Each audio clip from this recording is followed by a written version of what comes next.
Salam saudara-saudara yang terkasih dalam Tuhan kita Yesus Kristus. Pada kali ini, perkenalkan nama saya adalah Lukas Muwino Guntersah. Dan pada kali ini saya akan membagikan materi perkuliahan Kolokium Teologium dari Sekolah Tinggi Teologi Berita Hidup dengan dosen pembimbing Pendeta Dr. Marulak Pasaribu, MDiv, dengan topik yang berjudul Misteri Inkarnasi. Saya membuat video ini dengan maksud memenuhi tanggung jawab daripada perkuliahan, tetapi lebih daripada itu, saya berharap kiranya video ini juga boleh memberkati saudara, membantu pertanyaan-pertanyaan saudara tentang misteri daripada inkarnasi, dan kiranya dapat memberikan pemahaman-pemahaman yang baru dan pencerahan-pencerahan terhadap iman Kristen saudara dimanapun saudara berada. Baik. Abstraksi. Inkarnasi merupakan sebuah doktrin inti yang ada dalam keyakinan umat Kristen dan merupakan sebuah topik hangat yang kerap diperbincangkan dalam sejarah Kristenan. Debat panas terjadi mulai dari abad permulaan Kristenan, melibatkan berbagai pihak seperti Kristen Yahudi, Gnostik, pengikut Arius, dan sebagainya. Dan ini terus berlanjut hingga pada abad pencerahan, melibatkan para teolog hingga tokoh-tokoh ateis, dan tentunya masih berjalan sampai pada sekarang. Melihat banyaknya perdebatan-perdebatan tersebut, inkarnasi selalu menjadi topik hangat dalam studi teologi dan akan selalu menyisakan misteri. Maka dalam studi yang akan kita pelajari tentang misteri inkarnasi ini, pertama-tama kita haruslah menyadari bahwa ini bukanlah sebuah studi yang sempurna, yang mampu menjelaskan dengan sepenuhnya misteri inkarnasi ini. Oleh karena itu, kiranya kita awali pembelajaran ini dari ayat yang berada dalam kitab Yesaya yang berbunyi, "Jadi dengan siapakah hendak kamu samakan Allah, dan apa yang dapat kamu anggap serupa dengan Dia?" Yesaya 40 ayat 18. Allah merupakan Allah yang tiada perbandingannya dalam dunia ini. Tidak ada analogi di dunia ini yang mampu menjawab dengan sempurna misteri tentang Allah.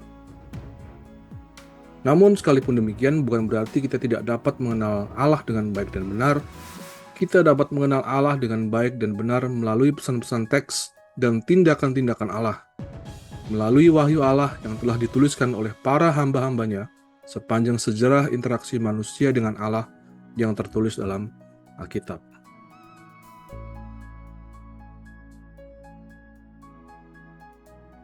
Dalam perkuliahan tentang misteri inkarnasi ini, saya akan membagi ke dalam 7 bab.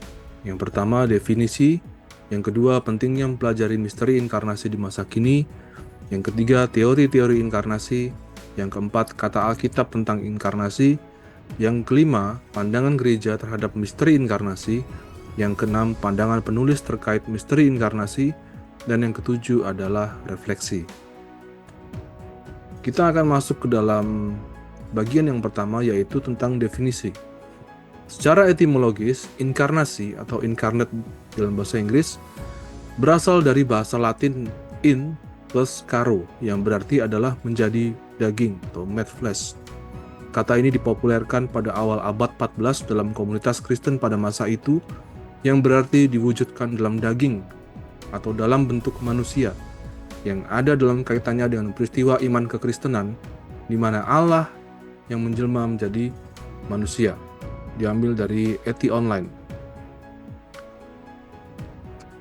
Kemudian dari Kamus Besar Bahasa Indonesia mendefinisikan inkarnasi sebagai berikut. Yang pertama, penjelmaan roh dalam wujud makhluk lain, dalam kurung manusia.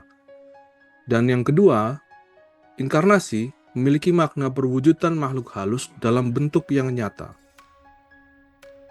Lalu kemudian jika kita ambil dari sumber lain, dari STT lain, di sini saya mengambil dari STT Jeffrey Makassar, ditulis oleh Peniel, mengatakan bahwa inkarnasi adalah doktrin Kristen yang bersumber pada Alkitab, yaitu firman adalah kekal, ia bersama Allah, ia adalah Allah, dan ia menjadi manusia.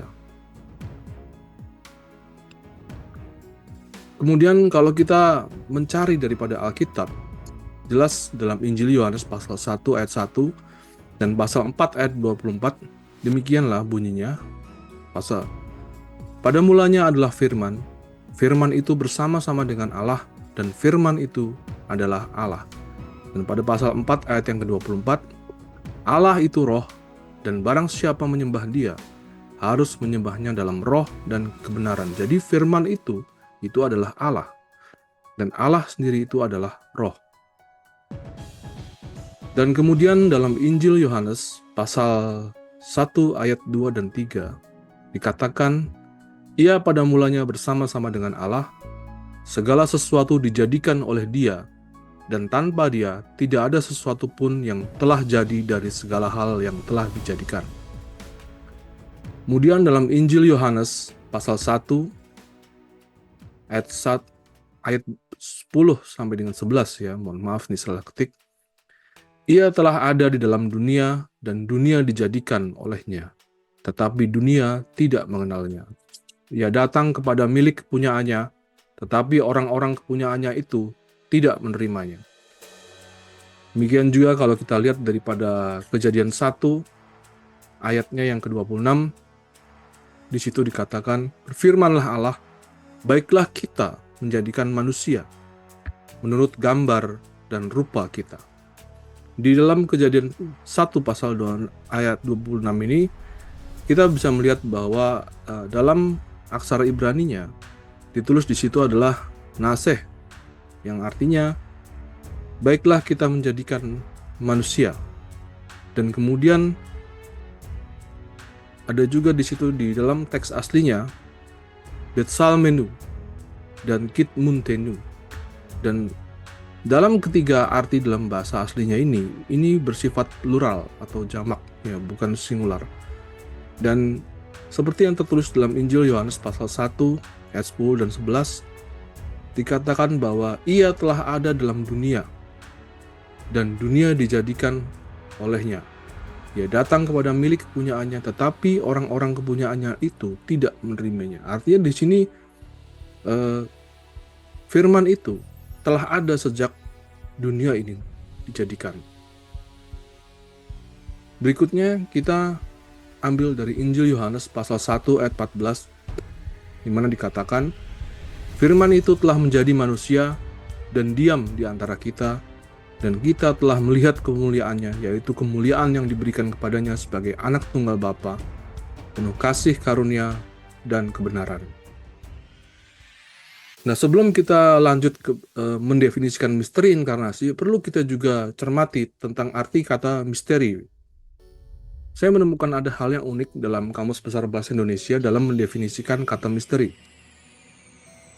Kata misteri yang pertama didefinisikan oleh KBBI sebagai sesuatu yang masih belum jelas, masih menjadi teka-teki, masih belum terbuka rahasianya. Dan yang kedua, ada tanda kris di situ. Itu berarti menyatakan dalam ilmu agama Kristen menurut KBBI.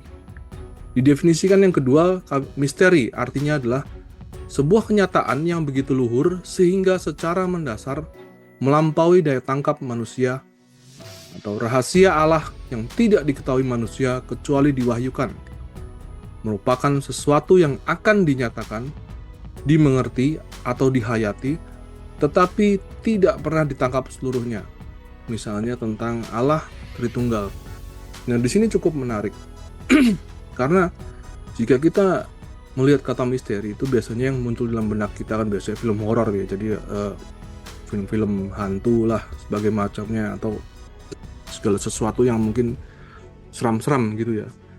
Tapi di KBB ini cukup unik ya, yang kedua, dan dinyatakan di situ tentang ilmu agama Kristen. Ya. Atau misalnya kalau misalnya kita mendengar kata misteri dalam serial detektif gitu ya, berarti kan ada sebuah misteri yang perlu dicari, dan biasanya itu ada terkandung kebohongan di situ, karena penjahat tentunya akan mencari cara supaya kejahatannya tidak diketahui dan detektif berusaha mencari tahu. Tetapi pada kenyataannya di KBB ini cukup unik ya. Apa yang selama ini kita tangkap secara dunia ternyata misteri definisikan oleh KBBI menurut keyakinan agama Kristen itu adalah sebuah kenyataan yang begitu luhur, sangat-sangat luhur, sangat agung dan mulia, rahasia Allah itu dikatakan kenyataan yang begitu luhur. Dan ini cukup menarik, ya. Jadi jika kita mencoba untuk mendefinisikan bersama-sama, misteri inkarnasi itu berarti adalah sebuah pemahaman tentang peristiwa di mana oknum kedua Allah, yaitu firman, yang tidak bisa terlihat itu menjadi manusia yang bisa terlihat, bisa disentuh, dirasakan, yang masih menyisakan begitu banyak rahasia yang luhur, mulia, yang belum dapat kita ketahui sepenuhnya saat ini karena melampaui daya tangkap manusia dan akan dinyatakan oleh Allah sendiri kelak kepada manusia. Ya, jadi itulah tentang misteri inkarnasi. Nah, kita masuk ke dalam bagian yang kedua. Pentingnya mempelajari misteri inkarnasi di masa kini. Ada 3 hal yang saya anggap alasan penting kenapa kita mempelajari misteri inkarnasi di masa kini. Yang pertama ialah tuduhan-tuduhan sepanjang sejarah Kristenan. Sepanjang sejarah Kristenan, kita melihat banyak sekali tuduhan-tuduhan terhadap berita Injil terus-menerus terjadi. Bahkan sejak zaman Yesus, itu sudah terjadi. Kalau kita baca dari Matius 28 ayat 11 sampai dengan 15, Lembaga Alkitab Indonesia membuat judul peringkupnya adalah Dusta Mahkamah Agama. Di mana ketika malaikat Yesus membuka kubur Yesus, dan penjaga-penjaga yang di sana lari ketakutan, penjaga kemudian lari kepada Mahkamah Agama, dan Mahkamah Agama bermufakat untuk menyebarkan berita kebohongan pada saat itu. Dan itu sudah terjadi sejak zaman Yesus. Ya. Lalu kemudian maju beberapa ratus tahun kemudian. Sejak zaman gereja mula-mula, sangkalan tentang keilahian Kristus itu juga sudah banyak terjadi. Para penyesat, para pengajar palsu, para kaum gnostis yang mengutamakan logika dalam berpikir, ada kaum Arius, kaum Kristen Yahudi, dan sebagainya macamnya. Lalu juga kita berjalan kepada zaman pencerahan, di mana ada mulai bermunculan teolog-teolog liberal dan tokoh-tokoh ateis itu terus berperan di situ, menyangkal bahwa Yesus adalah sosok yang ilahi. Dan pada zaman modern, sekarang juga terjadi banyak agnostisme, liberalisme, dan juga sekularisme. Kita melihat begitu banyak tuduhan-tuduhan sepanjang sejarah Kristenan tentang keilahian Kristus. Alasan yang kedua, kenapa kita penting untuk mempelajari misteri inkarnasi di masa kini. Kondisi sosial masyarakat kita saat ini itu terjadi era globalisasi. Hal itu membuat kita menjadi satu kesatuan masyarakat global yang bisa saling mengaruhi. Terjadi sebuah gelombang globalisasi besar, masyarakat menjadi satu komunitas global, memiliki kebiasaan, kegemaran, budaya, tren yang berlaku secara global. Hal ini di satu sisi baik, namun akan dapat menjadi tidak baik ketika sesuatu yang keliru dipercayai dan diyakini masyarakat luas, dipublikasi secara global, lalu kemudian diyakini sebagai sebuah kebenaran. Contoh kalau kita melihat sekarang ada tren-tren yang kalau misalnya sekarang banyak dipengaruhi oleh drama-drama Korea, budaya-budaya Korea, dan kita menjadi seperti satu kesatuan masyarakat global. Apa yang terjadi jika kita salah dalam belajar misteri inkarnasi, dan ini disebarkan secara masif, secara global, dan dipercayai oleh banyak anak muda Kristen? Tentunya iman Kristen adalah yang dipertaruhkan. Oleh karena itu, penting bagi kita menyikapi hal ini dengan mempelajari misteri inkarnasi ini dengan baik. Alasan yang ketiga, kesalahpahaman terhadap inkarnasi dapat berdampak sistemik terhadap identitas Kristen.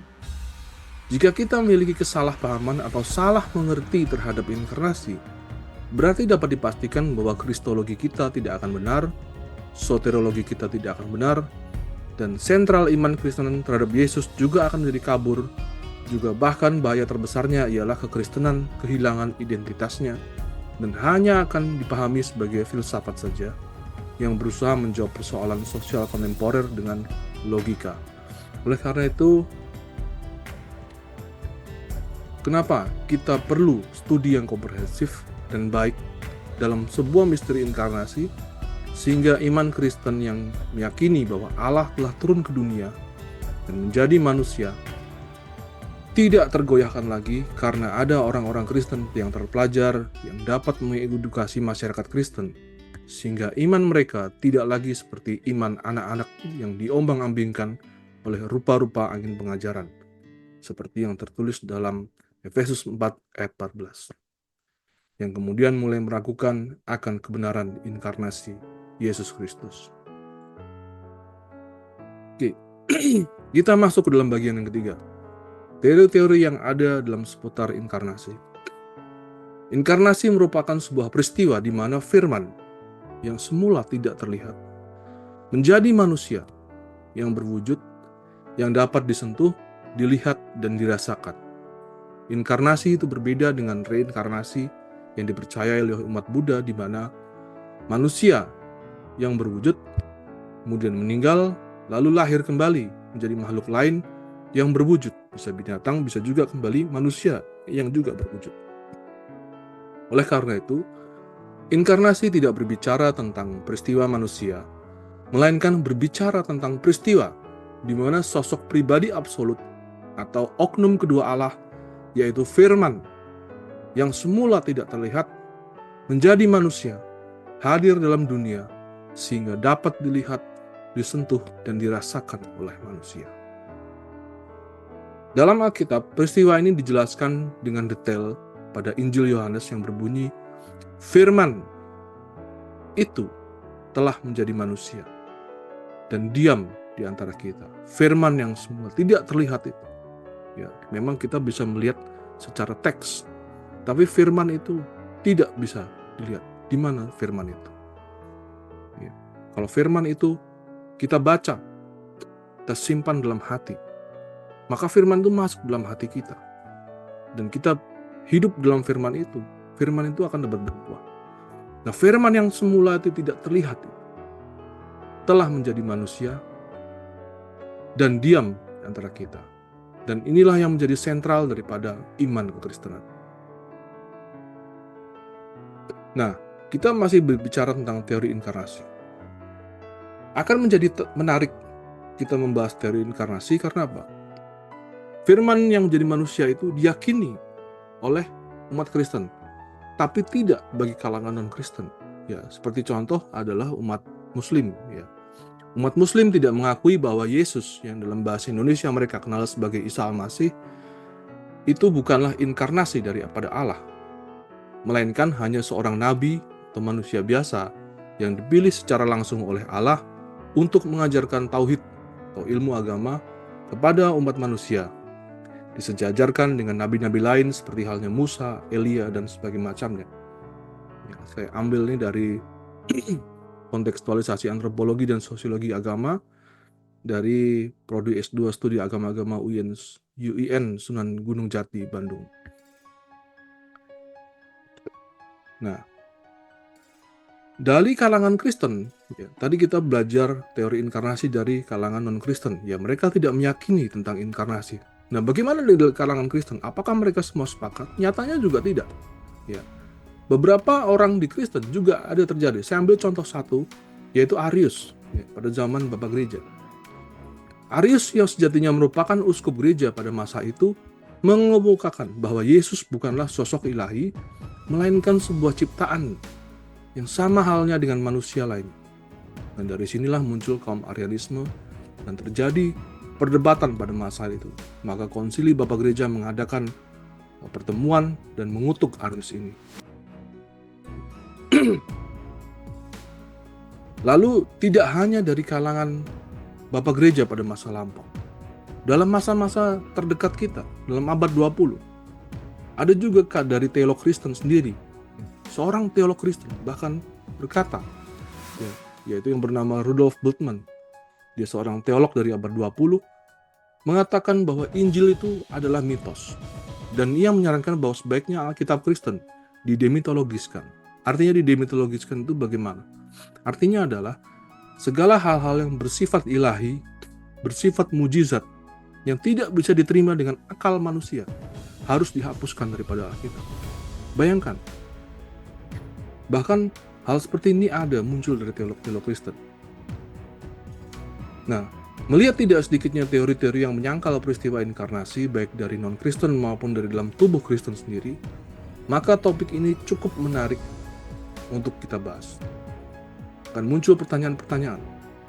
Apakah Yesus itu adalah mitos belaka? Apakah Yesus itu ada secara sejarah, namun bukan inkarnasi daripada Allah? Atau mungkin kita bahasa gampangnya Yesus itu hanya manusia biasa? Atau mungkin ya dia cuma sebuah tokoh masyarakat pelajar yang dikenal pada masa itu? Atau apakah selama ini berarti iman Kristen penuh kebohongan? Nah, pertanyaan-pertanyaan ini akan kita coba jawab bersama-sama pada bab-bab berikutnya.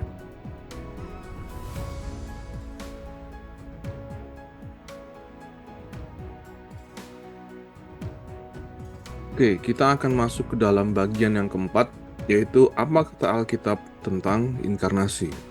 Nah, sebelum saya mulai lebih lanjut pada bagian ini, ada satu kutipan yang saya petik daripada saat perkuliahan kami bersama Pak Marulak Pasaribu dalam kuliah doktoral di STT Berita Hidup.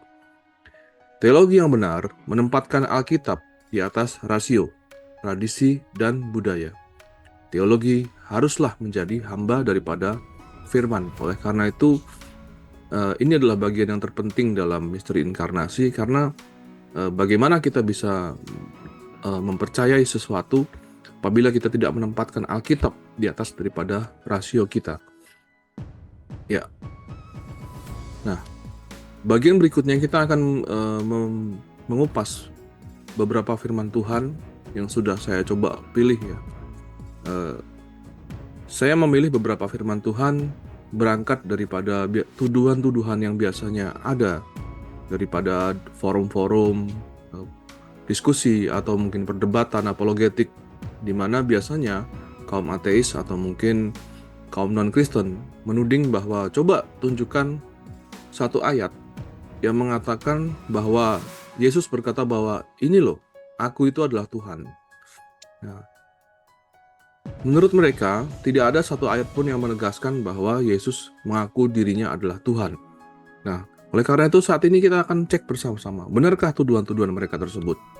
Oleh karena itu, saya berusaha mengumpulkan beberapa ayat ya, yang baik itu tersurat maupun tersirat dalam Alkitab yang menyatakan bahwa Yesus adalah Tuhan, dan ayat-ayat tersebut adalah ayat-ayat yang berasal dari perkataan Yesus atau mungkin interaksi Yesus dengan orang di sekitarnya pada masa itu.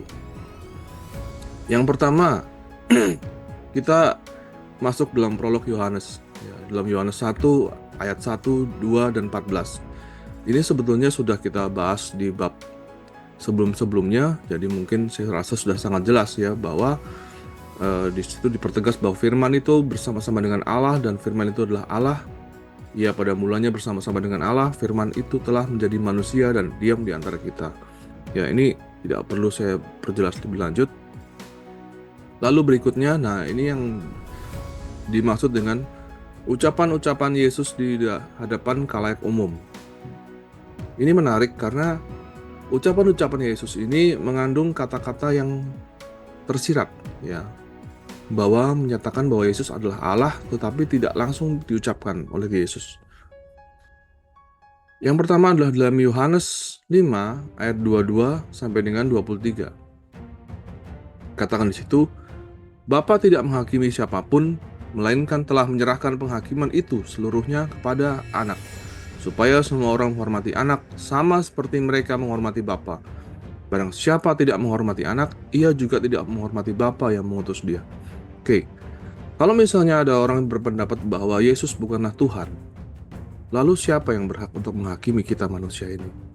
Bukankah hanya Tuhan sendiri yang berhak untuk menghakimi umat manusia? Dan di situ sejelas bahwa Bapa tidak menghakimi siapapun, melainkan telah menyerahkan penghakiman itu seluruhnya kepada Anak. Artinya, siapakah Yesus ini?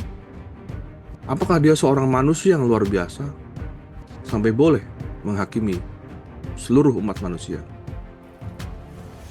Jawabannya di sini adalah tidak lain dan tidak juga bahwa Dia adalah Tuhan itu sendiri. Karena Dia berhak untuk menghakimi umat manusia.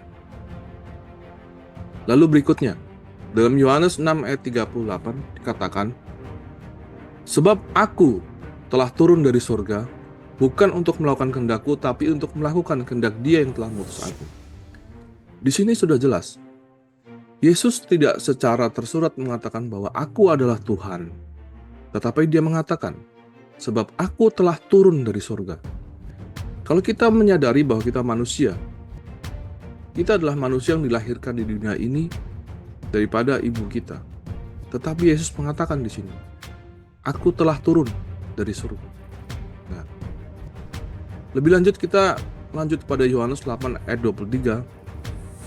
Dia mengatakan kembali, "Lalu Ia berkata kepada mereka, kamu berasal dari bawah, aku dari atas. Kamu dari dunia ini, aku bukan dari dunia ini." Ya. Jadi di sini semakin dipertegas lagi oleh Yesus. Dari mana Dia berasal? Dia tidak berasal sama seperti kita yang berasal daripada dunia ini.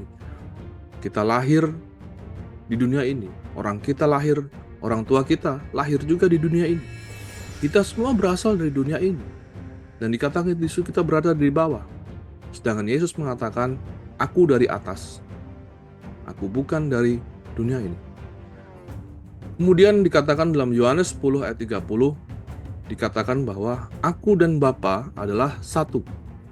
Kata satu di situ adalah hen dalam bahasa aslinya, dalam bahasa Yunani, bukan merupakan angka yang mengatakan urutan bilangan seperti 1, 2, 3, 4, 5, tetapi satu di situ adalah satu hakikat.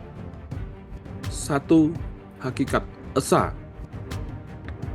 Dan Dia berkata bahwa aku dan Bapa adalah satu.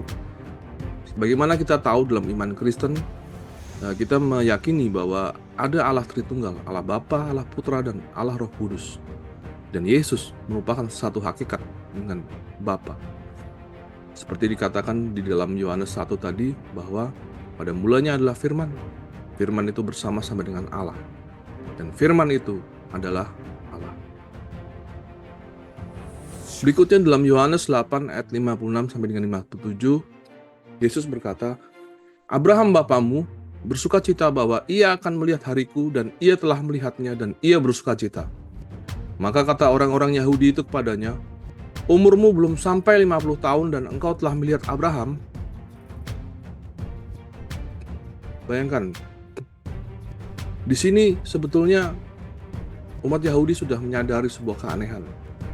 Bagaimana bisa dikatakan di situ bahwa umurmu itu belum sampai 50 tahun? Kalau kita melihat jarak daripada Yesus pada Abraham, jauh sekali. 1000 tahun lebih jaraknya. Tetapi orang-orang Yahudi mengatakan umurmu belum sampai 50 tahun dan engkau mengatakan telah melihat Abraham. Tapi faktanya memang Yesus sudah melihat Abraham. Dalam Yohanes 8 ayat 58 lebih lanjut, kata Yesus pada mereka, aku berkata kepadamu, sesungguhnya sebelum Abraham jadi, aku telah ada. Nah, di sini kita bisa melihat dengan jelas. Memang tidak tersirat, tidak secara tersurat. Ya, mohon maaf ya. Tidak secara tersurat Yesus mengatakan bahwa aku adalah Allah yang menciptakan dunia ini. Tetapi secara tersirat di situ, Yesus telah mengatakannya. Yesus mengatakan bahwa aku berkata kepadamu, sesungguhnya sebelum Abraham jadi, aku telah ada. Ini sudah jelas. Kita sudah membuka beberapa ayat dalam Yohanes 1, Kejadian 1 ayat 26. Katakan di situ, sesungguhnya sebelum Abraham jadi, aku telah ada, dan bahkan sebelum dunia ini dijadikan, Yesus itu sudah ada. Dan ini jelas menunjukkan eksistensi keilahian Yesus, sehingga jika ada orang menuduh berkata bahwa coba tunjukkan ayat mana yang mengatakan bahwa Yesus adalah Tuhan, tunjukkanlah ayat ini. Ini ayat ini sangat jelas sekali. Ya, ayat ini secara tersirat mengatakan bahwa Yesus adalah Allah yang telah menjadikan dunia ini. Lalu ayat-ayat berikutnya kita akan melihat ucapan daripada masyarakat dalam interaksinya kepada Yesus. Dalam Yohanes 10 ayat 33, di depan khalayak umum, Yesus memang tidak pernah berterus terang bahwa akulah Allah, atau akulah Tuhan dan sembahlah aku. Namun pesan dalam percakapan Yesus secara tersirat mengatakan bahwa ia adalah Allah dan sebetulnya mereka telah menyadari hal itu. Dalam Yohanes 10:33 dikatakan, jawab orang-orang Yahudi itu, bukan karena suatu pekerjaan baik maka kami mau melempari engkau, melainkan karena engkau menghujat Allah dan karena engkau sekalipun hanya seorang manusia saja menyamakan dirimu dengan Allah. Dari ungkapan kesalahan masyarakat Yahudi ini itu sudah jelas, sebetulnya mereka sudah menyadari bahwa Yesus menyatakan bahwa dirinya adalah Allah. Dia menyatakan diri berkali-kali, dan oleh karena itu umat Yahudi kesal.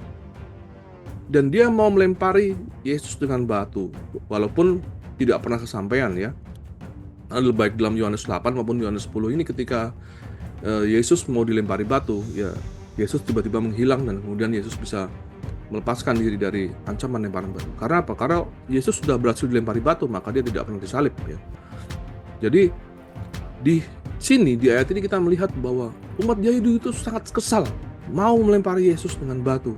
Karena apa? Dia sudah menyadari sebetulnya dari ucapan, dari tindakan, dari karya-karya yang dikerjakan Yesus selama dia melayani, sudah jelas menunjukkan bahwa dia adalah sosok ilahi. Dan umat Yahudi menyadari hal itu. Hanya saja mereka tidak bisa menerima bahwa Allah datang ke dunia mereka. Lalu kemudian, di sini adalah ayat yang sangat menarik. Saya harap kita bisa memperhatikan, yaitu ucapan Yesus di depan murid pada saat momen pembasuhan kaki. Seperti sudah saya katakan dalam poin-poin sebelumnya bahwa memang Yesus tidak pernah secara terang-terangan di depan masyarakat umum berkata bahwa, hei, akulah Allah, hei, akulah Tuhan, sembahlah aku dan sebagainya macamnya. Yesus tidak pernah mengatakan. Hanya ada satu ayat dalam Alkitab di mana Yesus secara tersurat, secara jelas berkata bahwa akulah Tuhan, yaitu di dalam Yohanes 13 ayat 13. Dan ketika dia lakukan hal ini, dia tidak lakukan di dalam khalayak umum, tetapi di depan murid-muridnya dalam rangka untuk memberikan teladan dalam momen pembasuhan kaki. Kita akan baca Yohanes 13 ayat 13 dan 14. Kamu menyebut aku guru dan Tuhan, dan katamu itu tepat, sebab memang akulah guru dan Tuhan. Jadi jikalau aku membasuh kakimu, aku yang adalah Tuhan dan gurumu, maka kamu pun wajib saling membasuh kakimu. Perhatikan diri.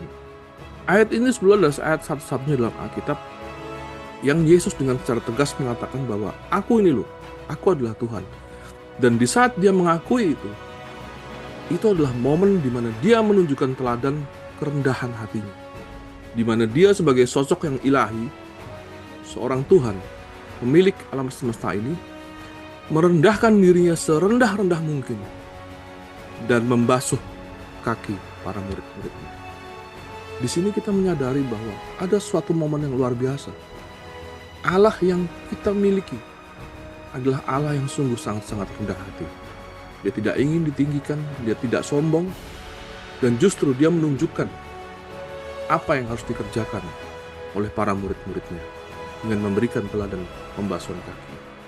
Kalau Bapak Ibu pernah mengikuti pelayanan pembasuhan kaki, Bapak Ibu pasti sangat-sangat menyadari betapa sangat berkuasanya pelayanan ini. Saya rindu suatu kapan Bapak Ibu bisa ikut dalam sebuah pelayanan pembasuhan kaki. Ini adalah sebuah pelayanan yang luar biasa. Lalu kemudian ada juga pernyataan Yesus tentang keberadaan dirinya dalam Yohanes 14 ayat 19. Tinggal sesaat lagi dan dunia tidak akan melihat aku lagi, tetapi kamu melihat aku sebab aku hidup dan kamu pun akan hidup. Pada waktu itulah kamu akan tahu bahwa aku di dalam Bapa-Ku dan kamu di dalam aku dan aku di dalam kamu. Perhatikan. Pada mulanya adalah firman. Firman itu bersama-sama dengan Allah dan Dia ada di dalam kekekalan. Ya, tidak bisa dilihat oleh mata manusia biasa. Dan kemudian firman itu menjadi manusia. Lalu setelah dia menyelesaikan misinya, dia kembali kepada kekekalan. Dan dalam Yohanes 14 ayat 19, dengan jelas Yesus menyatakan hal ini. Tinggal sesaat lagi, dan dunia ini tidak melihat aku lagi. Tetapi kamu bisa melihat aku. Dan dia nyatakan, pada waktu itulah kamu tahu bahwa aku di dalam Bapa-Ku, dan kamu di dalam aku, dan aku di dalam kamu. Ini adalah ayat yang sangat luar biasa. Kalau Bapak Ibu ingin menjelaskan bagaimana firman itu bisa tinggal dalam hati seorang, Bapak Ibu bisa pakai ayat ini. Bagaimana teks Alkitab itu mengandung firman. Apakah firman itu bisa kita lihat? Teksnya mungkin bisa kita lihat. Tetapi dalam teks itu mengandung firman Tuhan. Firman itu tidak bisa kita lihat. Tapi firman yang kita baca dalam teks itu bisa masuk ke dalam hati kita, diam dalam diri kita, berbuah di dalam. Oleh karena itu, Yesus menyatakan dirinya, tinggal saat lagi dunia tidak akan melihat aku lagi, tetapi dia tetap bersama-sama dengan kita. Di saat kita mengikuti apa yang Yesus perintahkan, kita mengikuti, kita percaya kepada Yesus, maka firman itu akan hidup dalam hati kita, berbuah banyak. Kemudian pernyataan Yesus tentang kerajaannya. Dalam Yohanes 18 ayat 36, Yesus dengan jelas berkata bahwa kerajaanku bukan dari dunia ini. Jika kerajaanku dari dunia ini, pasti hamba-hambaku telah melawan supaya aku jangan diserahkan kepada orang Yahudi. Akan tetapi kerajaanku bukan dari sini. Ya, jelas. Kerajaan yang dimaksud oleh Yesus itu adalah kerajaan sorga. Ya.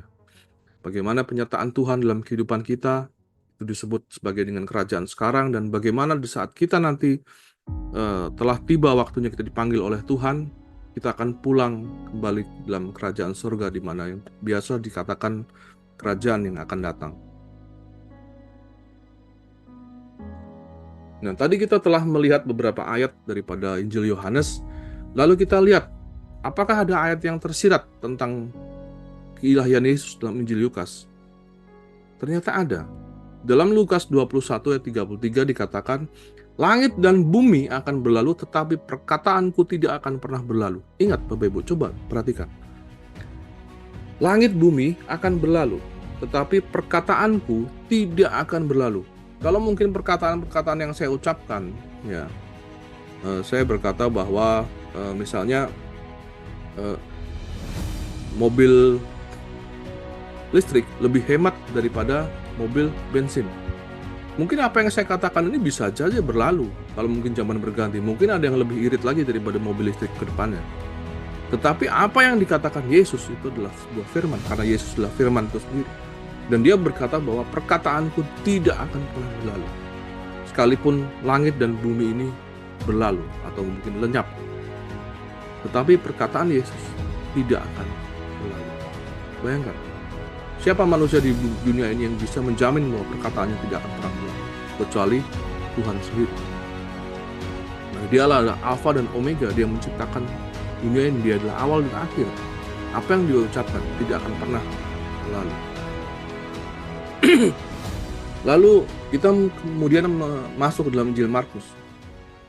Dalam Markus juga ada pesan-pesan tersirat ya, yang menyatakan bahwa Yesus adalah Allah dalam sebuah cerita, dalam pakaian imam besar yang dikoyakkan. Kita baca Markus 14 ayat 60 sampai dengan 64. Maka imam besar bangkit berdiri di tengah-tengah sidang dan bertanya kepada Yesus, katanya, "Tidakkah engkau memberi jawab atas tuduhan-tuduhan saksi-saksi ini terhadap engkau?" Tapi ia diam dan tidak menjawab apa-apa. Perhatikan di sini. Yesus sebetulnya tidak ingin menjawab hal ini. Saya lanjutkan. Imam besar itu bertanya kepadanya sekali lagi. Katanya, "Apakah engkau Mesias, anak dari yang terpuji?" Karena sudah didesak, akhirnya pada ayat 62, jawab Yesus, "Akulah dia. Dan kamu akan melihat Anak Manusia duduk di sebelah kanan yang Maha Kuasa dan datang di tengah-tengah awan-awan di langit. Lalu kemudian, maka imam besar itu mengoyakkan pakaiannya dan berkata, "Untuk apa kita perlu saksi lagi? Kamu sudah mendengar hujatnya terhadap Allah. Bagaimana pendapat kamu?" Lalu dengan suara bulat mereka memutuskan bahwa dia harus dihukum mati. Jadi cerita tentang imam besar yang begitu kesal ya, atau mungkin sedih ya. Dalam budaya Ibrani itu, kalau dia menghadapi sebuah situasi yang sangat menyedihkan atau membuat hatinya sangat-sangat kesal, biasanya dia mengoyakkan pakaiannya. Bahkan di sini dilihat bahwa imam besar itu mengoyakkan pakaiannya. Karena apa? Sama seperti dalam Yohanes 10 tadi, mereka kesal ketika mereka memepet Yesus dan menyadari Yesus tidak bergeming bahwa pendapatnya bahwa akulah adalah Allah. Secara tersirat dikatakan demikian. Ya. Oleh karena itu, reaksi daripada imam besar ini sungguh menyatakan keilahian Yesus. Karena apa? Alasan Yesus harus dihukum mati itu karena Yesus telah menghujat Allah, menyamakan dirinya dengan Allah. Dan ini sudah jelas. Dan dalam kitab Markus ini menjelaskan dengan begitu gamblang bagaimana alasan Yesus dihukum mati adalah karena kekesalan umat Yahudi, dan mereka tidak bisa menerima bahwa Allah yang mereka anggap itu transenden telah hadir secara imanen dengan nyata dalam dunia manusia. Mereka tidak bisa menerima hal itu. Kemudian dalam Injil Matius juga ada pesan-pesan yang tersirat tentang keilahian Yesus. Dikatakan dalam Matius 7, 22 dan 23. Ini adalah ayat yang biasanya mengerikan ya, karena banyak dihindari oleh para pengkhotbah, karena ayat ini jelas dengan nyata bahwa menolak Tuhan. Tetapi ada satu hal yang mungkin tidak disadari, bahwa ayat ini justru mengandung penyataan bahwa Yesus adalah Allah. Pada hari terakhir banyak orang akan berseru kepadaku, "Tuhan, Tuhan, bukankah kami bernubuat demi namamu dan mengusir setan demi namamu dan mengadakan banyak mukjizat dengan namamu juga? Pada waktu itulah aku akan berterus terang kepada mereka dan berkata, aku tidak pernah mengenal kamu, enyahlah daripadaku, kamu sekalian pembuat kejahatan." Ya. Jadi pada hari terakhir banyak orang yang mengakui Yesus itu Tuhan, Tuhan, Tuhan. Dan pada saat di Matius 7 ini, ketika Yesus menjawab, aku akan berterus terang kepada mereka, aku nggak pernah kenal kamu, menyatakan bahwa Yesus mengakui dirinya sebagai Tuhan. Dan dia mengusir mereka. Kalau Yesus berkata pada ayat 23 ini ya, pada waktu itulah aku berkata, "Hei, ngapain kau panggil aku Tuhan, Tuhan? Wong aku bukan Tuhan, orang aku bukan Tuhan." Maka jelas bahwa Yesus menyatakan bahwa dirinya bukan Tuhan. Tapi di ayat 23 ini dengan jelas Yesus berkata bahwa pada waktu itulah aku akan berterus terang pada mereka, aku nggak pernah kenal kamu. Artinya Yesus mengiyakan panggilan mereka yang menyatakan bahwa Yesus adalah Tuhan. Dan Yesus pun menolak mereka. Karena mereka alih-alih mengerjakan apa yang dikehendaki Bapa, mereka hanya mengikuti apa yang menurut kata hati mereka. Mungkin kedagingan mereka, ego mereka, keduniawian mereka, dan sebagainya macamnya. Ya. Oke. Jadi demikianlah tentang ayat-ayat dalam Alkitab. Apa Alkitab tentang inkarnasi? Sebetulnya baik dalam Injil Matius, Markus, Lukas, dan Yohanes itu sudah jelas menegaskan tentang keilahian Yesus, menyatakan bahwa Yesus adalah Allah. Ya, para murid-murid Yesus sudah menyadari Yesus adalah Allah. Karena waktu itu sepanjang Injil Matius, Markus, Lukas, dan Yohanes, murid Yesus memanggil Yesus kalau tidak dengan panggilan guru, ya dengan Tuhan. Ya. Karena murid-murid Yesus menyadari dengan sungguh-sungguh tentang keilahian Yesus, bahwa Dia adalah Yesus yang merupakan Tuhan yang harus mereka tinggikan. Nah, berikutnya kita akan masuk ke dalam bagian yang kelima, bagaimana pandangan gereja terkait inkarnasi. Secara garis besar, pada umumnya gereja Kristen tidak mempertanyakan lagi soal inkarnasi. Karena dasar pengakuan iman gereja-gereja secara umum adalah berdasarkan pengakuan iman rasuli atau credo para rasul.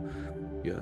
Dan ini tercatat dalam dokumen keesaan gereja yang dikeluarkan oleh Persekutuan Gereja-Gereja di Indonesia atau PGI. Di mana dalam bunyi kredonya tersebut salah satunya ada yang mengakui inkarnasi. Kita melihat bahwa kredo para rasul tersebut isinya sudah jelas dan mutlak mengakui inkarnasi, yaitu dan kepada Yesus Kristus, anaknya yang tunggal, Tuhan kita, yang dikandung daripada Roh Kudus, lahir dari anak darah Maria. Oleh karena itu, gereja-gereja yang tergabung dalam PGI, mereka sepakat menyatakan bahwa mereka mengakui kredo para rasul atau pengakuan iman rasuli. Bahkan beberapa gereja-gereja Protestan itu setiap minggunya mereka membacakan ulang-ulang pengakuan iman rasul ini sebelum di akhir ibadah. Ada juga beberapa gereja yang memiliki pengakuan iman yang tidak berlandak secara langsung daripada pengakuan iman rasuli, tetapi mereka mengembangkannya dalam disebut mungkin pengakuan iman gereja A, pengakuan iman gereja B, tetapi landasan mereka itu sumbernya adalah dari pengakuan iman rasul ini. Sehingga kalau ditanyakan bagaimana pandangan gereja terkait inkarnasi sudah jelas, ya. Gereja-gereja bersepakat mengakui bahwa Yesus adalah Allah, Yesus adalah Tuhan dan juru selamat bagi umat manusia. Dan ini tidak perlu dipertanyakan lagi saya rasa, dan sudah cukup jelas. Kecuali mungkin gereja-gereja yang tidak mengakui Yesus sebagai Tuhan, nah itu gereja-gereja yang tidak tergabung dalam persekutuan gereja-gereja di Indonesia ini, ya. Oke, kita masuk ke dalam bab yang ke-6, yaitu pandangan penulis terkait inkarnasi. Oleh karena itu, sebelum saya menyimpulkan pandangan saya sendiri tentang inkarnasi, saya ingin ada sebuah buku yang ditulis oleh Richard Dawkins, dan ada beberapa seminar yang akan saya bahas sebelum saya masuk ke dalam pandangan saya. Yang pertama adalah buku yang ditulis oleh Richard Dawkins, berjudul The God Delusion. Ini adalah sebuah buku yang bukan buku yang lama ya, buku yang baru aja terbit di atas milenium ya, jadi sekitar tahun 2006 kalau tidak salah, atau mungkin setelahnya lagi. Richard Dawkins, seorang penulis buku The God Delusion, menyanggah keberadaan Yesus. Ya, dia mengesampingkan Injil sebagai catatan keberadaan Yesus dan mencari sumber-sumber sejarah dunia tentang keberadaan Yesus. Ketika ia kesulitan menemukan catatan sejarah tentang keberadaan Yesus, dia mengambil kesimpulan bahwa Yesus tidaklah pernah ada dan hanya ilusi yang dibuat sendiri oleh umat Kristen. Ya, dari pandangan para ateis atau teolog-teolog yang terlalu liberal, kadang mereka sampai pada kesimpulan bahwa apa? Oh, Yesus itu tidak pernah ada, hanya mitos saja itu Yesus, hanya karangannya orang Kristen saja itu. Nah, tetapi apakah benar demikian? Karena okelah, misalnya kita berpikir secara filsafat dalam ranah teologis, kita mempertanyakan segala sesuatu. Apakah benar? Lalu mereka mengambil sebuah metodologi, mengesampingkan semua catatan Injil, karena Injil sudah jelas ya, seperti Alkitab kita baca, menyatakan keilahian Yesus. Mereka menyampingkan itu, berusaha mencari sumber-sumber lain yang di luar daripada kekristenan, dan mereka berkata, nggak ketemu itu sumber tentang Yesus, atau Yesus itu, ternyata kayak kita cari secara sejarah sulit sekali, nggak ada sumbernya. Oh, berarti mungkin Yesus itu cuma karangan orang Kristen saja ya, kira-kira begitu ya. Nah, apakah pandangan ini benar? Kita akan kupas sedikit lagi tentang ini. Dalam argumen singkat yang saya coba cari tentang karya Richard Dawkins ini, yang pertama, Richard Dawkins hanya menggunakan akal budinya saja dalam berusaha melihat kebenaran akan keberadaan Yesus, sehingga akhirnya terkaburkan melihat fakta yang ada. Sebetulnya ada juga catatan sejarah yang menyebutkan tentang Yesus juga yang berasal dari kalangan non-Kristen, seperti catatan tokoh Yahudi Flavius Josephus. Itu adalah seorang tokoh Yahudi, sejarawan Yahudi. Dia mencatat tentang Yesus bahwa dia mengakui bahwa ada seorang yang baik, yang jujur hatinya dan sebagainya macamnya, bernama Yesus. Dan kemudian umat kami sendiri yang menyalibkan dia. Ada catatan Flavius. Dan kemudian ada catatan Senat Romawi, Tacitus. Ya, Senat Romawi ini mencatat dalam sejarah kerajaannya bahwa ada seorang disalibkan, yaitu seorang Yahudi bernama Yesus. Dan ini membuktikan bahwa eksistensi Yesus dalam sejarah itu di luar non-Kristen juga ada sebetulnya. Dan saya rasa apa yang dikatakan Richard Dawkins ini terpatahkan. Lalu yang kedua, Saya menilai bahwa kurangnya bukti sejarah non-Kristen atau sedikitnya bukti sejarah sekuler akan keberadaan Yesus itu justru sebaliknya telah menjadi bukti bahwa Allah yang Maha Tinggi telah datang dalam kondisi sebagai manusia biasa dengan jabatan yang teramat rendah yang bahkan tidak diperhitungkan dalam masyarakat. Seperti ada tertulis dalam Yesaya 53 ayat yang kedua, Ia tidak tampan dan semaraknya pun tidak sehingga kita memandang Dia.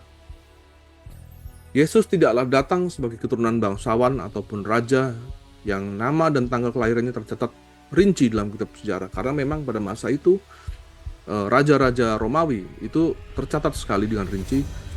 Dia lahir tahun berapa, meninggal tahun berapa, tanggalnya ada, bulannya ada, tahunnya ada. Biasanya raja-raja Romawi seperti itu.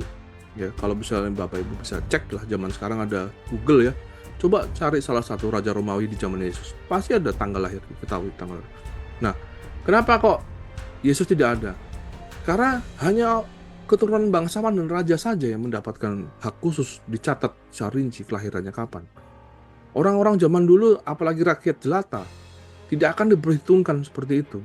Beda kalau zaman kita sekarang ada pencatatan sipil jelas, akta kelahirannya ada, di kartu keluarga ada, jelas. Jadi jangan disamakan.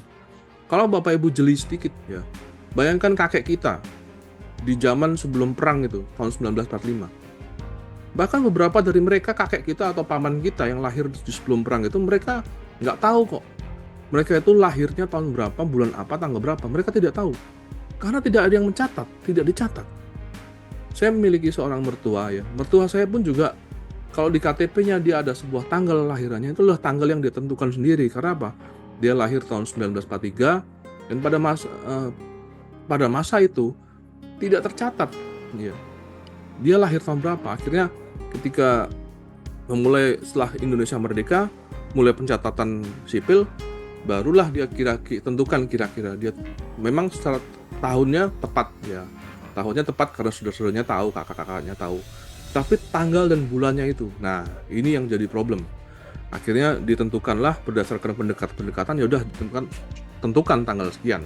Jadi bukti bahwa Yesus tidak tercatat rinci dalam sejarah itu adalah bukti bahwa dia datang sebagai rakyat jelata dan memulai pelayanannya kepada kaum marginal yang terasingkan.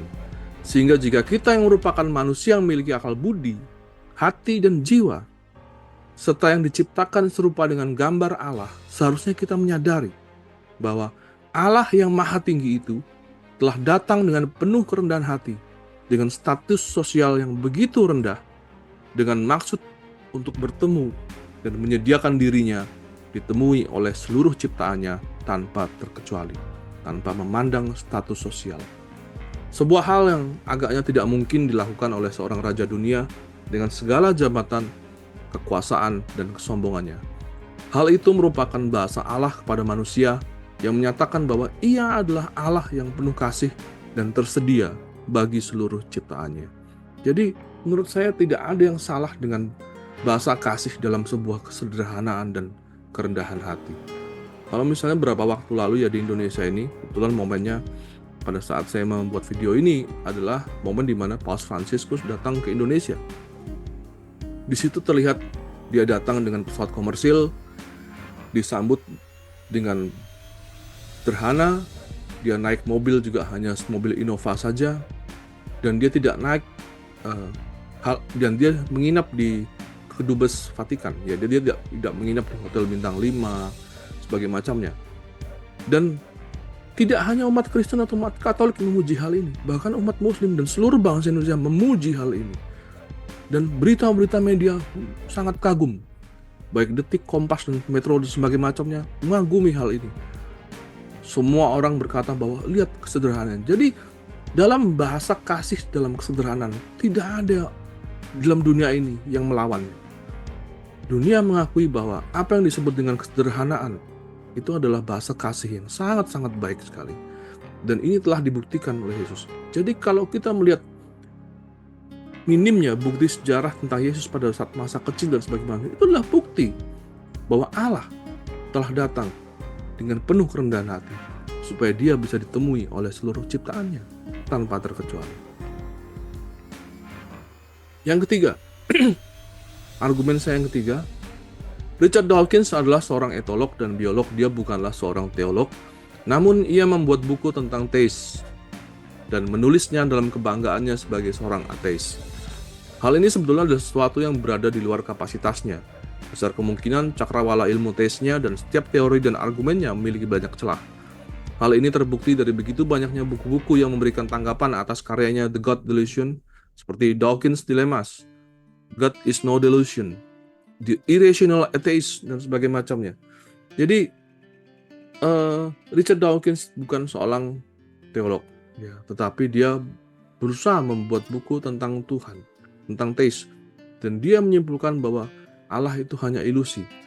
Ya, jelas ini adalah di luar kapasitasnya sebetulnya, dan oleh karena itu dengan banyaknya buku-buku tanggapan, ya tidak hanya 3 ini, ya banyak sekali buku-buku tanggapan menanggapi karya Dawkins ini. Ini menunjukkan bahwa apa yang dia katakan itu terlalu banyak celah. Ya, bahkan saya membuat ketiga argumen ini juga tidak terlalu sulit bagi menanggapi bukunya Dawkins ini. Nah, berikutnya yang ingin saya kemukakan adalah tentang Jesus Minor. Ya, pada kisaran tahun 1985 ada penelitian yang disebut The New Quest, diprakarsai oleh Robert W. Funk dan John Dominic Crossan. Mereka melakukan sebuah penelitian tentang Yesus, dan kesimpulan penelitian mereka mengatakan bahwa Yesus adalah seorang pemimpin dan pemberontak Yahudi yang gagal. Jadi bisa dilihat ya, kalau tadi Dawkins mengatakan bahwa Yesus itu mitos, nggak pernah ada, itu sudah terpatahkan, bahwa Yesus ada secara sejarah. Nah, Jesus Minor ini mengakui bahwa Yesus ada secara sejarah, dan ini diprakarsai oleh teolog-teolog yang mereka menyatakan bahwa secara sejarah historis Yesus ada, tetapi Yesus hanya dianggap sebagai tokoh saja dan bukan sosok yang ilahi. Nah, di sini menarik dan kita akan kupas. Puncak penelitian ini adalah pada acara Jesus Minor, di mana mereka menyelidiki mana saja ucapan-ucapan Yesus yang otentik dalam Injil. Pertemuan tersebut diadakan 2 kali dalam setahun. Salah satu hasil dari seminar tersebut adalah dimasukkannya Injil Thomas sebagai Injil kelima yang dikenal sebagai The Five Gospel. Berikutnya dari hasil penelitian mereka menyatakan bahwa 82% ucapan Yesus dalam Injil tidaklah asli. Jadi mereka mengatakan bahwa ucapan-ucapan Yesus yang ada dalam kitab Injil itu nggak asli. Itu hanyalah karangan daripada penulis kitab Injil saja, seperti karangannya Matius, karangannya Markus, karangannya Lukas, maupun karangannya Yohanes. Dan ada 4 fakta menarik sebetulnya yang dapat kita pelajari dari peristiwa Jesus Minor ini. Saya ambil daripada buku Eksposisi Injil Sinoptik. Ya, ini ada karangan daripada buku Pak Marulak juga ya. Yang pertama adalah voting untuk mengukur kebenaran. Jadi mereka menggunakan metodologi voting untuk mengambil kesimpulan, dan hanya voting daripada responden dari kalangan mereka sendiri. Ya, tentunya hal ini sangat subjektif ya. Kalau mereka mau membuat sebuah karya metodologi, harusnya mereka membuat voting pun, kalau misalnya voting, jangan hanya dari kalangan mereka. Ya, coba dari kalangan mereka yang percaya. Tapi mungkin sudah jelas ya, kalau misalnya mereka mengambil voting dari kalangan luar, yang menang mungkin kalangan luar. Tapi mereka mengambil voting dari kalangan mereka sendiri dan sepakat berkata iya, itu sebetulnya nggak usah voting aja. Dengan mereka mengadakan temuan-temuan, ya mereka sudah sepakat gitu ya sebetulnya. Dan ini menjadi persis seperti apa yang dikatakan oleh Raymond E. Brown dalam buku The Introduction to the New Testament. History should not be determined by what we think possibly or likely, but antiquity and reliability of the evidence. Jadi sejarah itu seharusnya tidak ditentukan dari apa yang kita pikirkan, atau mungkin kita pikir itu mungkin, atau mungkin mungkin kemungkinan begitu ya. Sejarah tidak bisa ditentukan otentifikasinya dari situ, tapi dari betapa antiknya dan betapa bisa dipercayanya temuan-temuan bukti-bukti itu. Barulah sejarah itu bisa diakui sebagai sebuah kebenaran. Jadi Jesus Minor ini menyatakan bahwa Yesus adalah tokoh saja itu hanya dari voting saja. Dan ini kesimpulan pertama. Fakta yang kedua adalah klaim peserta Jesus Minor. Jesus Minor mengklaim bahwa seminar mereka dihadiri oleh tokoh-tokoh atau teolog terkemuka. Namun faktanya para peserta tidak dihadiri oleh tokoh-tokoh maupun teolog terkemuka, kecuali Marcus Borg, Funk, John Dominic Crossan, dan secara umum peserta hanyalah teolog biasa yang tidak terdengar karya maupun namanya. Perwakilan universitas juga hanya dari Claremont University, dan wakil daripada Emory University itu hanya datang 1 kali saja. Ya, jadi cukup menarik ya, apa yang mereka klaim ternyata setelah diteliti lebih lanjut tidak sesuai dengan apa yang mereka klaimkan. Lalu kemudian fakta yang ketiga, klaim jumlah peserta daripada Jesus Seminar. Jesus Seminar mengatakan bahwa seminar mereka selalu dihadiri oleh 200 orang peserta. Wah, ini jumlahnya mungkin cukup wow ya. Tetapi faktanya daftar hadir rata-rata hanya dihadiri oleh sekitar 30 orang saja. Dan buku The Five Gospel yang ditulis 8 tahun setelah berdiri Jesus Seminar, disebutkan dalam buku itu hanya ada 76 orang terlibat menyusun buku itu. Nah, lalu berikutnya di mana sisanya 124 orang ini? Kemana? Nah, ini menjadi pertanyaan. Buku yang mereka tulis sendiri hanya melibatkan 76 orang. Ya. Lalu fakta yang berikutnya yang menarik bisa kita pelajari adalah jumlah anggota Society of Biblical Literature. Pada masa yang sama ada The Society of Biblical Literature, dan sampai sekarang masih ada ya SBL ini, yang berjumlahkan lebih dari 6.900 orang. Bayangkan, 6.900 orang. Memang Robert Fong pernah menjadi sekretaris pada tahun 1968 sampai dengan 1974. Tetapi Jesus Seminar tidak ada hubungannya dengan SBL. Ya, karena Robert Fong kemudian bersama John Dominic Crossan mendirikan Jesus Seminar sendiri, dan mereka sibuk di sana. Dan kalau kita bandingkan jumlah 76 orang dari yang kita ambil daripada buku yang The Five Gospel tadi berbanding dengan 6.900, maka sebetulnya Jesus Seminar ini hanyalah kelompok kecil saja sebetulnya.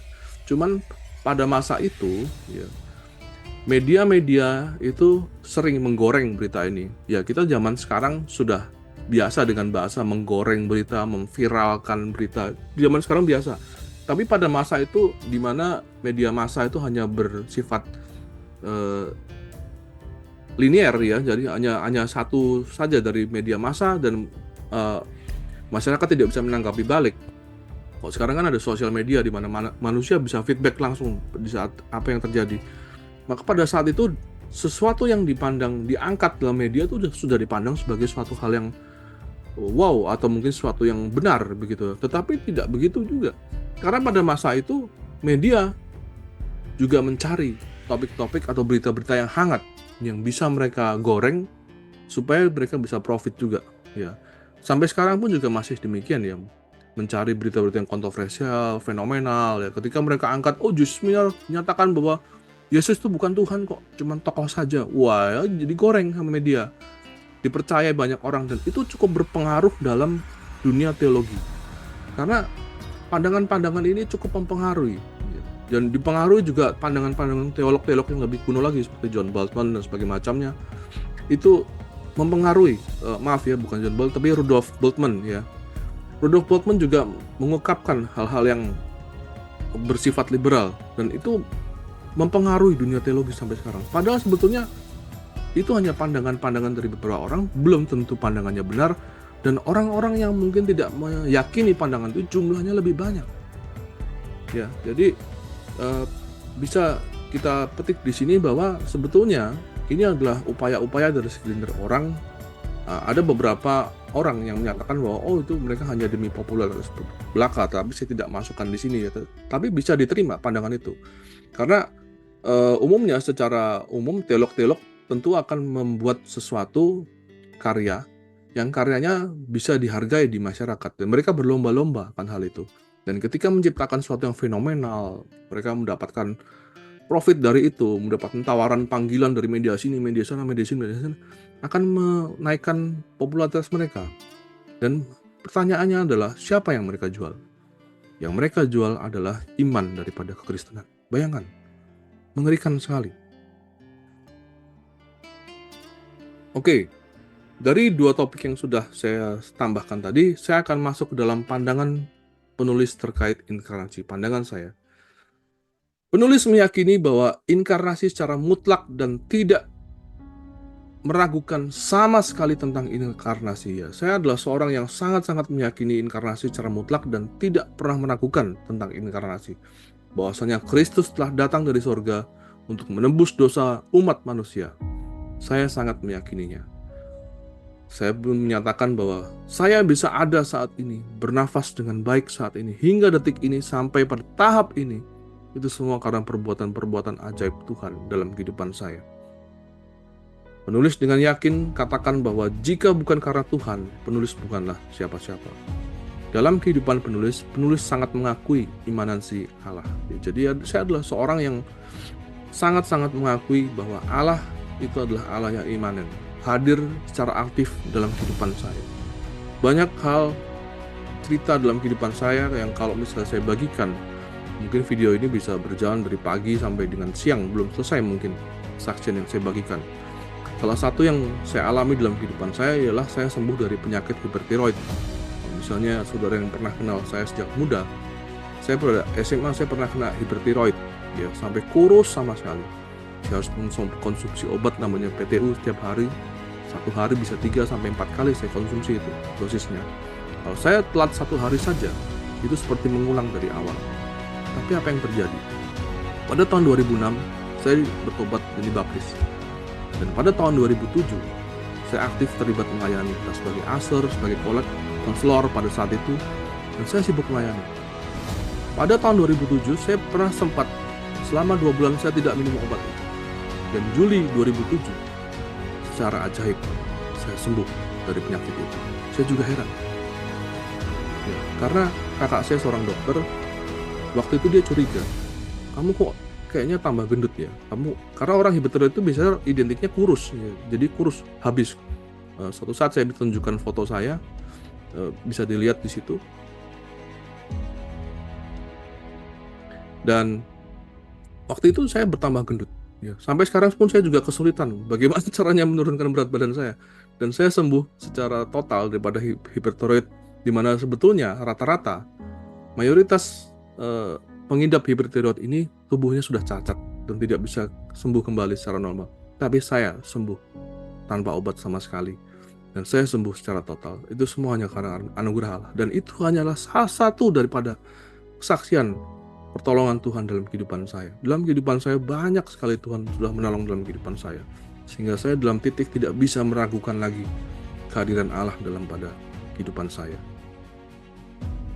Nah, dalam pandangan kehidupan saya, keyakinan saya akan inkarnasi Allah dan Allah yang turun ke dunia, rela menjadi manusia untuk menebus dan memerdekakan manusia dari kuasa dosa, sudah tidak tergoyahkan lagi, baik dari sisi pengetahuan akademik maupun secara kehidupan spiritual yang telah saya alami sepanjang kehidupan saya.